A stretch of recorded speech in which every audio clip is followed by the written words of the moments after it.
Barel mau ngomong loh. Oke, yuk, Bro. Emil gimana? Untuk mediasinya intinya kita gagal. Jadi kalau kata tim mediator tadi kita akan lanjutkan secara seperti biasa, cuma jadwalnya nanti akan dikabarkan. Ya, sangat disayangkan karena memang prinsipnya tadi juga nggak hadir, padahal memang keterlambatan tadi kan teman-teman juga tahu karena memang Pak Hakim yang memang ada acara. Nah, itu sangat disayangkan sih nggak ketemu. Harusnya tadi kita berharap walaupun ada jadwal berikutnya itu dipertemukan dulu nih baru, jadi bukan mediasi dengan kuasa hukum. Harusnya dimaklum sih. Oke, berarti selanjutnya masih mediasi lagi nih bang. Ya. Tadi mediatornya mendengar dari pihaknya Dela dan Arman, dia katanya tidak mau bayar sebesar pun. Seperti apa yang sudah pernah dia sampaikan dulu kan, pernah dia memang dia nggak menyampaikan saya nggak bayar sebesar pun gitu kan. Nah, jadi akhirnya mediator sudah tidak ada gairah lagi untuk manggil Dela kembali kan, berarti lanjut di persidangan. Nah, tadi dia sempat mengatakan bahwa juga ada keberatan dengan leasing dan sebagainya. Oke lah, menurut saya begini, kalau mereka Dela dan Arman merasa ya bahwa dia tidak melakukan perbuatan non hukum ya. Jadi mediator mengatakan mereka merasa tidak melakukan perbuatan yang non hukum, ya sudah nggak masalah. Nanti kita buktikan di pengadilan ya. Kami berhasil nggak meyakinkan majelis hakim bahwa perbuatan mereka inilah yang menimbulkan kerugian bagi Emil. Jadi tidak tinggal buktikan aja di pengadilan ya.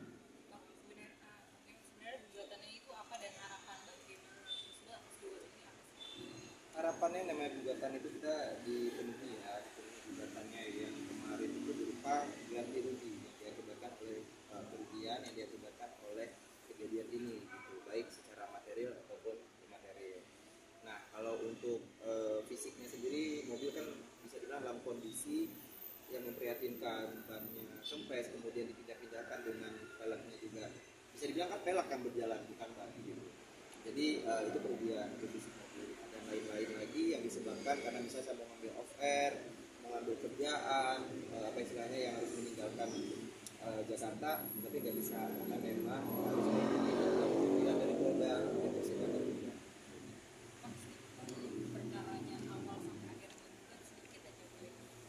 Duduk perkaranya kalau tetap jadi dari awal kita menggugat itu terkait mobil ya. Dari pelaporan kita pun terkait mobil. Karena kenapa tidak dibahas masalah umroh? Karena memang sampai kemarin sebelum kondisi dari Aca ditahan ya bang, itu Aca masih membayar, masih mencicil. Iya ke saya. Walaupun 2 juta, 3 juta seperti itu. Tapi kenapa kita permasalahkan mobil? Karena mobil itu satu kaki buat saya. Untuk saya mencari nafkah, untuk saya jalan juga gitu. Jadi hanya itu yang kita tuntut. Kenapa kita tuntut ada kerugian di dalamnya? Karena mobil 2 hari lagi itu pas 4 bulan mobil tidak di tangan saya dan mereka tidak merasa. Harusnya kalau mereka memang mau dari awal menyelesaikan saya baik-baik, sebelum mediasi saya udah menghubungi untuk bisa kita ketemu duduk bareng untuk mengetahui mobil itu di mana, tapi tidak dibicarakan. Akhirnya ya sampai lepas ini. Saya mau tambah dikit ya.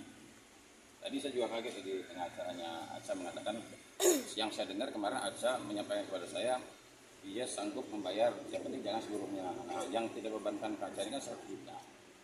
Dia sempat kemarin ngomong ya kalau separuhnya dia sanggup. Jadi pengacara Aca mengatakan sanggup dibayarkan seluruhnya. Nah artinya dari ketiga yang kita gugat ini Aca, Dela, Arman, artinya yang menurut saya akhlaknya yang berakhlak itu rasanya cuma Aca. Kenapa? Aca dari awal pinjam mobil ke Emil dan kemudian dijaminkan ke Dela sama Arman, tanggung jawabnya sampai saat ini masih berjalan. Masih peduli dengan kerugian Emil. Masih memberikan 2 juta, bahkan ada angsuran dibayarin sebulan sama dia.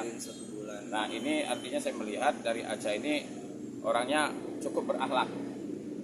Nah sementara ya tergugat 2 ya, tergugat 3 Dela dan Arman saya pertanyakan nih.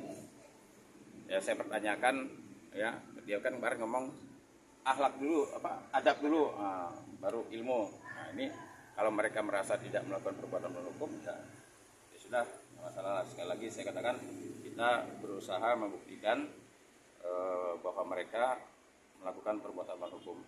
Dan kita kemarin juga dapat kabar ya, surat panggilan terhadap mereka di Polda Metro Jaya sudah turun. Artinya mereka mungkin dalam hitungan satu minggu ke depan mereka akan dipanggil ke Polda Metro Jaya. Nah, jadi target kami, laporan kami ya kalau bisa ya naiklah kan perkaranya jadi tersangka gitu kan.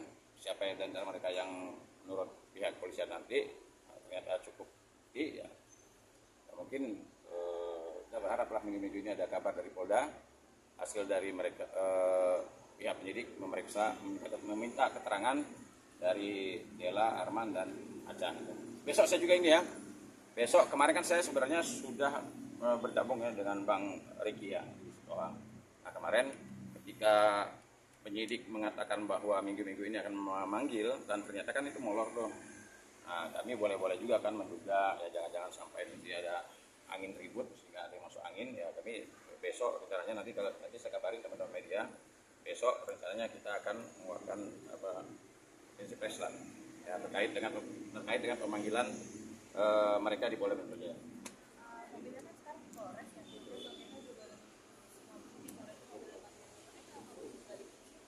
Nah, saya juga nggak bisa menduga-duga. Yang pasti saya merasa di sini sebenarnya harusnya bisa lebih cepat sih, baik sama di Polres kemarin, karena berkali-kali pihak dari kepolisian, pihak Polres Metro Bekasi Kota itu ngomong ini mobil bukan ditahan, ini mobil bukan mobil sengketa, ini bukan mobil